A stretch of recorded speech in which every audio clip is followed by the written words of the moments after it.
Hello दोस्तों, नमस्कार। स्वागत है आप सभी का हमारे YouTube channel studying is art पर। तो दोस्तों, आज की इस वीडियो में हम बात करते हैं कवि सूरदास के जीवन परिचय पर। जी हाँ दोस्तों, इस वीडियो में अब बात करेंगे सूरदास जी के जीवनी पर। ठीक है दोस्तों, तो उत्तराखंड पुलिस हो, बीडीओ बीपीडीओ हो, कनिष्ठ सहायक हो या कोई भी अदर एग्ज़ाम्स हो, तो उसमें आपको जो है इन चीज़ों से या हिंदी साहित्य से 20 नंबर जो है हिंदी साहित्य से आपको देखने को ही मिलेंगे। तो दोस्तों, पहले कवि हैं कवि सूरदास। ठीक है दोस्तों, इनके बारे में हम आज इस वीडियो में डिस्कशन करेंगे। तो दोस्तों, अगर आप चैनल पर नए हैं तो प्लीज़ चैनल को सब्सक्राइब कर लें और बेल आइकन ज़रूर प्रेस कर लें। ठीक है दोस्तों, कवि सूरदास जी के बारे में हम इस वीडियो में क्या करेंगे, पढ़ेंगे। ठीक है दोस्तों, और उत्तराखंड पुलिस हो, बीडीओ बीपीडीओ हो या कनिष्ठ सहायक हो, इसमें से आपको क्वेश्चन देखने को मिलेंगे। ठीक है दोस्तों, तो शुरू करते हैं वीडियो। तो दोस्तों, सूरदास सूरदास का हम यहाँ पर क्या करेंगे, जीवन परिचय पढ़ेंगे। ठीक है दोस्तों, तो सूरदास की अगर हम बात करें तो सूरदास जो थे हिंदी के भक्ति काल के महान कवि थे। ठीक है दोस्तों, यहाँ पर मैंने आपके लिए नोट्स बनाए हैं। तो इन नोट्स में जो आपको देखने को मिलेंगे बहुत ही मोस्ट फैक्ट है। ठीक है दोस्तों, तो सूरदास जो थे हिंदी के भक्ति काल के क्या थे, महान कवि थे।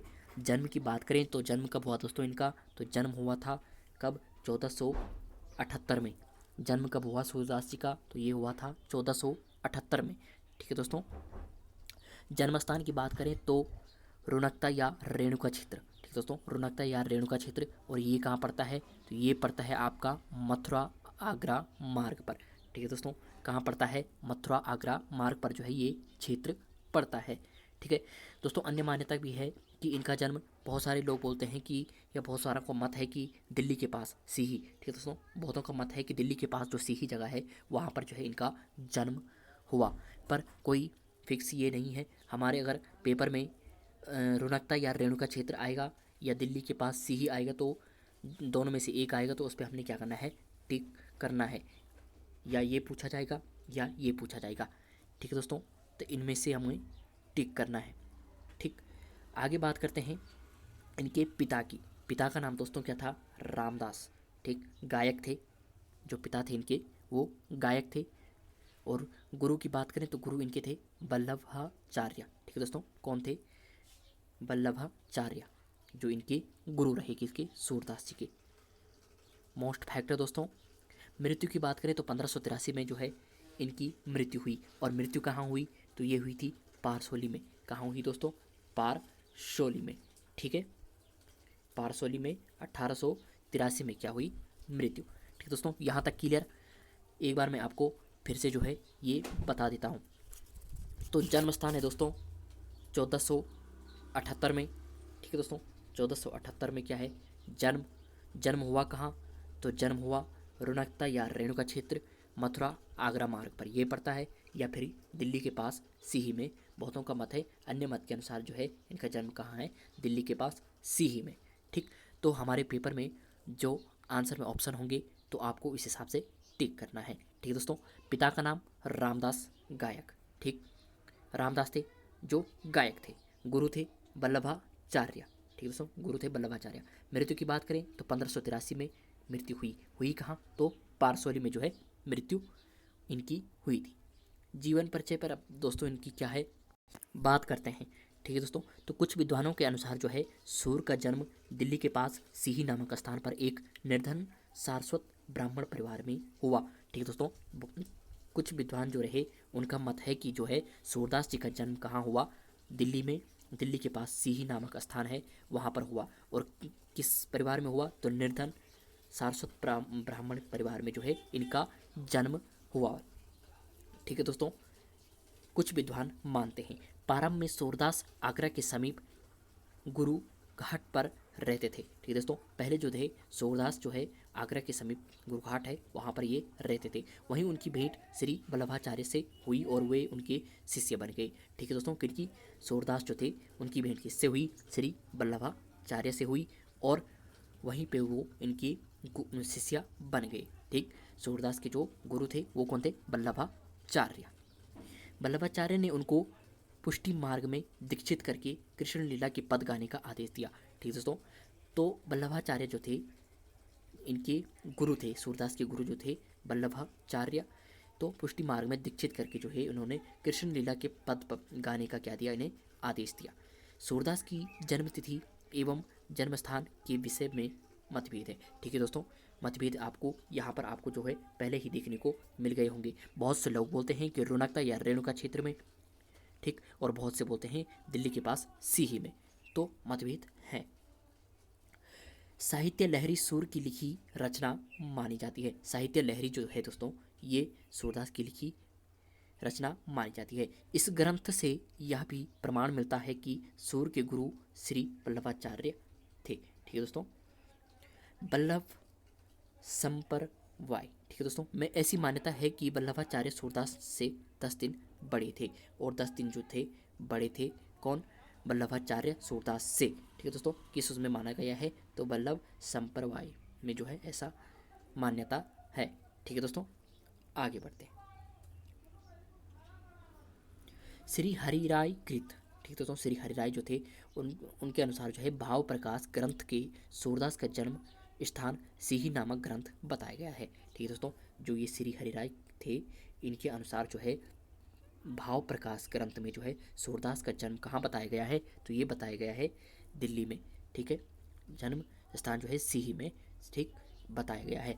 आयन अकबरी तथा मुतखुबुत त्वारिख के अनुसार, ठीक है दोस्तों, ये आयन अकबरी तथा मुतुखबूत त्वारिख के अनुसार जो है सूरदास के अकबर के दरबारी संगीतज्ञों के में माना है। ठीक है दोस्तों, तो ये अब इनके उसके बात करें कि क्या सूरदास जन्म से अंधे थे। बहुत से लोग बोलते कि बहुतों का मत है, बहुत से विद्वान मानते हैं कि ये जन्म से अंधे थे, बहुत से विद्वान कहते हैं कि ये जन्म से अंधे नहीं थे। ठीक है दोस्तों, तो आइए जिन ग्रंथों में इनका वर्णन है इसे हम पढ़ लेते हैं। श्रीनाथ संस्कृत वार्ता मणिपाला। ठीक है दोस्तों, श्रीनाथ थे संस्कृत वार्ता मणिपाला। श्री हरिराय भाव प्रकाश। ठीक है दोस्तों, श्री हरिराय भाव प्रकाश और श्री गोकुलनाथ निज वार्ता, जो ये इनके प्रसिद्ध ग्रंथ हैं।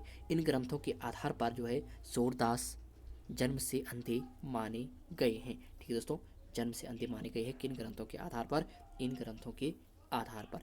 ठीक है दोस्तों, तो श्याम सुंदर दास के अनुसार जो है सूर वास्तव में जन्मांध नहीं थे। जो श्याम सुंदर दास थे दोस्तों, उनके अनुसार उनका कहना है कि जो सूरदास हैं वे वास्तव में जन्मांध नहीं थे, वो जन्म से अंधे नहीं थे, क्योंकि श्रृंगार तथा रंग रूप आदि जो वर्णन उन्होंने किया है वैसा कोई जन्मांध नहीं कर सकता है। इनका कहना था कि जो उन्होंने अपने उसमें वर्णन किया है ऐसा कोई अंधा व्यक्ति नहीं कर सकता है। तो इनका मानना था कि इनका श्याम सुंदर दास का। ठीक है दोस्तों, मोस्ट है।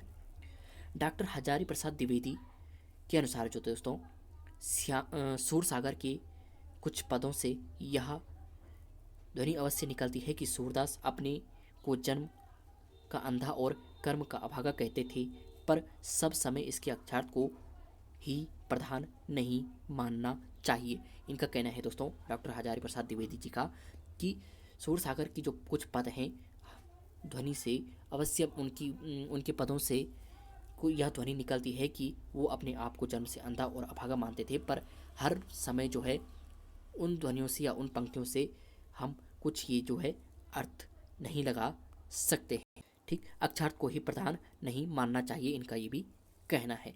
ठीक है दोस्तों, आगे बढ़ते हैं।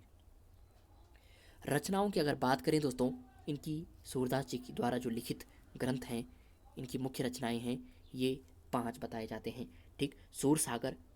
ठीक है दोस्तों, सूर सागर इनकी जो क्या है प्रसिद्ध रचना है। ठीक है दोस्तों, क्या है, सूर सागर इनकी प्रसिद्ध रचना है। सुर सा ठीक है दोस्तों, सूर सागर इनकी प्रसिद्ध। दूसरी दोस्तों सुरसरावली। ठीक है दोस्तों, दूसरी क्या है, सुरसरावली। तीसरी है साहित्य लहरी। तीसरी क्या है दोस्तों, साहित्य लहरी, सॉरी दोस्तों, साहित्य लहरी। ठीक, चौथी क्या है दोस्तों, तो चौथी है नल दमयंती। ठीक है दोस्तों, नल दमयंती जो है इनकी चौथी है। और 5वीं है ब्याहलो। ठीक है दोस्तों, 5वीं क्या है, ब्याहलो। इनकी क्या है, प्रसिद्ध रचनाएं हैं। ठीक, बात करते हैं दोस्तों नागरी प्राचीनी सभा द्वारा प्रकाशित हस्तलिखित पुस्तकों की विवरण तालिका में सूरदास को के 16 ग्रंथों का उल्लेख है। ठीक है दोस्तों, किसमें 16 ग्रंथों का उल्लेख है जो तालिका में इनके हस्तलिखित, ठीक, जो नागरी प्राचारिणी सभा द्वारा जो इनकी प्रकाशित ये है, उनमें जो है 16 इसका क्या है ग्रंथों का उल्लेख मिलता है। ठीक है दोस्तों, 16 कौन कौन से हैं दोस्तों, उसकी भी हम जो मुख्य सम्मिलित हैं वो हैं सूरसागर, सुरसारावली, साहित्य लहरी, नल दमयंती, ब्याहलू, दशमंस कंदक्टिका और नागलीला, भागवत, गोवर्धन लीला, सूर पचीसी, सूरसागर सार और प्राणी प्यारी आदि जो थे इनके क्या हैं दोस्तों, ये सारे क्या हैं इनके महत्वपूर्ण। अब बात करते हैं दोस्तों सूरदास की काव्यगत विशेषताओं की। तो सूरसागर में 1.25 लाख पद संग्रहित थे, किंतु अब 7-8 हज़ार पद ही इनमें जो है देखने को मिलते हैं। ठीक है दोस्तों, पहले जो पद थे 1.25 लाख पद थे, पर आज की डेट में जो अब जो है 7-8 हज़ार पद ही इनमें क्या है दोस्तों देखने को मिलते हैं। सूरसागर का मुख्य वर्ण्य विषय श्री कृष्ण लीलाओं का गान रहा है। सूरसागर का जो मुख्य ये रहा है दोस्तों वर्ण्य, तो इन्होंने जो है कृष्ण लीलाओं को ज़्यादा इसमें ये क्या है रहा है। ठीक, कृष्ण लीलाओं पर इनका ये ज़्यादा ये रहा है ध्यान। तो सुरसरावली में कवि ने जिन कृष्ण विषयक कथात्मक और शिवा परक पदों का गान किया उन्हीं के समरूप थे उन्होंने शरावली की रचना की थी। ठीक है दोस्तों, साहित्य लहरी में सूर के दृष्टिकूट पद संकल्पित हैं। ठीक है दोस्तों, संकल्पी हैं या दृष्टिकूट पद पहली ऐसी कविता जिसका अर्थ साधारणतया ना समझा जाए। ठीक है दोस्तों, सूरदास के ग्रंथों में प्रयुक्त भाषा के आधार पर यह कहा जा सकता है कि सर्वप्रथम सूरदास ने ही ब्रज भाषा को साहित्यिक रूप दिया है। ठीक है दोस्तों, तो साहित्यिक रूप ब्रज भाषा को जो है इन्होंने ही सर्वप्रथम जो दिया है।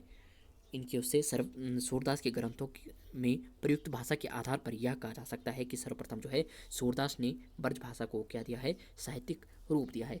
शूर काव्य में प्रकृति सौंदर्य व सूक्ष्म, ठीक है दोस्तों, सूक्ष्म और सजीव वर्णन मिलता है। सूर काव्य में जो है में प्रकृति सौंदर्य का जो है सूक्ष्म और सजीव वर्णन देखने को मिलता है। ठीक है दोस्तों, सूरदास को वात्सल्य रस का सम्राट माना जाता है। जो सूरदास हैं दोस्तों, ठीक, वात्सल्य रस का क्या माना जाता है, सम्राट जो है माना जाता है। ठीक, सूरदास को पुष्टि मार्ग का नायक व, ठीक है दोस्तों, पुष्टि मार्ग का नायक व अष्टसखा की संज्ञा भी दी गई है। सूरदास दोस्तों, ठीक, पुष्टि मार्ग का नायक, ठीक, नायक और क्या अष्टसखा की, ठीक है दोस्तों, अष्टसखा की क्या संज्ञा भी दी गई है इन्हें। पुष्टि मार्ग के प्रवर्तक इसके गुरु वल्लभाचार्य ही थे। उन्होंने अपनी रचनाओं में ब्रजभाषा का प्रयोग किया है। ठीक, ये सूरदास अष्टसाप कवियों में से एक थे। ठीक है दोस्तों, तो सूरदास जी का इसमें हालांकि दोस्तों आपके लिए नोट्स तैयार किए हैं, इसमें सारा आपको जिगर मिल गया। जो मोस्ट फैक्ट थे दोस्तों वो मैंने आपको जो है यहाँ पर क्या क्लियर करवा दिए हैं। ठीक है दोस्तों, यहाँ पर जो है, ठीक है दोस्तों, आगे मैं